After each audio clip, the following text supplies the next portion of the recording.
কেমন অন্যায় হয়, অত্যাচার কেমন জুলুম হয়, জমিনে কেমন অন্যায় হয়, অত্যাচার হয়, কেমন জুলুম হয়, কেমন গুনাহ হয়, আমি আল্লাহ দেখতেছি, আমি আল্লাহ দেখতেছি। আমার নবীর নায়েবের আল্লাহ বাংলাদেশের মজলুম উলামায়ে কেরামের পক্ষে এই জমিনে কথা বলার আর কেউ নাই।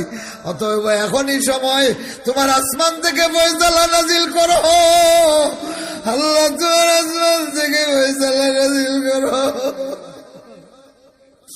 ইয়া আল্লাহ, ইয়া আল্লাহ, তোমার জাতের কসম খেয়ে বলি রে মওলা, আকরাম আল্লাহ আকরামিন ওই দিন অসহায় মামুনুল হক বাচ্চাটার দিকে চাতক পাখির মতো তাকাচ্ছে, আর অবুজ বাচ্চাটা চোখের পানি ছাড়িয়ে ছাড়িয়ে তার বাবার দিকে তাকায়।